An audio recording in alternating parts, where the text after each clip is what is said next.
I'm Teisha Bader with Shalom TV's News Update.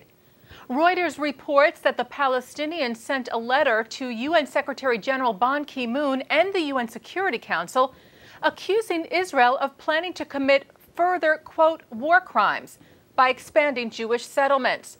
The Palestinians were referring to Israeli Prime Minister Benjamin Netanyahu's announcement on Friday authorizing the construction of 3,000 new housing units in Jerusalem, including East Jerusalem and the West Bank. Netanyahu made the announcement after the Palestinians gained upgraded status at the UN on Thursday to that of non-member observer state. In the current letter to the UN, the Palestinians said Israel was behaving in a, quote, rogue, hostile, and arrogant manner and going against international law. The Times of Israel reports that Prime Minister Benjamin Netanyahu's spokesman Mark Regev defended Netanyahu's decision to authorize the construction. Regev said Tuesday, from our perspective, Israel is responding in a very measured way to a series of Palestinian provocations.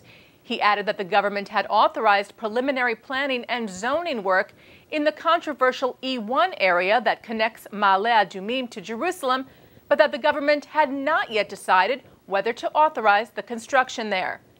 Deputy Foreign Minister Dani Ayalon also defended the decision to push forward with the construction, saying it was, quote, essential for maintaining Israel's national interests.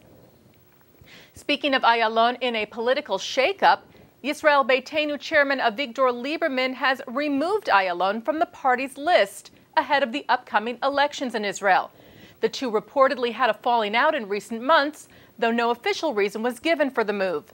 Lieberman presented his party list at a press conference on Tuesday, naming Yair Shamir, the 67-year-old son of former Prime Minister Yitzhak Shamir, as Lieberman's number 2 on the list. As part of an agreement made last month, Yisrael Beitenu will run together with Likud in January, with Netanyahu in the first spot and Lieberman in the second. The Jerusalem Post reports that Israel dismissed a UN resolution on Tuesday calling on Israel to open its nuclear program to inspection. Israel's Foreign Ministry spokesman Yigal Palmor said the resolution, which calls on Israel to join the Non-Proliferation Treaty and immediately open up its nuclear facilities to inspection, was formulated 10 years ago and is brought to the General Assembly and passed overwhelmingly in December of every year. He said it was not connected to the UN vote for Palestinian non-observer statehood last week.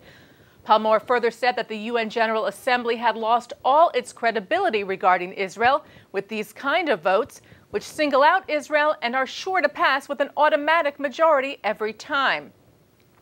Israel is not a party to the Non-Proliferation Treaty. Its policy is that it will, quote, not be the first country to introduce nuclear weapons into the Middle East, and that it supports a nuclear-free Middle East following the attainment of peace. The JTA reports that several U.S. senators sent a letter to Egyptian President Mohamed Morsi urging him to help stop the smuggling of arms from Egypt into Gaza and into the hands of Hamas. Democratic Senator Ron Wyden of Oregon and Republican Senator Johnny Isakson of Georgia spearheaded the letter, which was signed by 16 other senators from both sides of the aisle, saying they were encouraged by the role Morsi recently played in brokering a ceasefire deal in the Israel-Gaza conflict, and wrote, preventing Hamas from rearming is just one step in helping to prevent violence from erupting again. Tens of thousands of people attended an anti-Nazi rally in Budapest, Hungary on Sunday to protest recent comments made by far-right lawmaker Martin Gyöngyösi.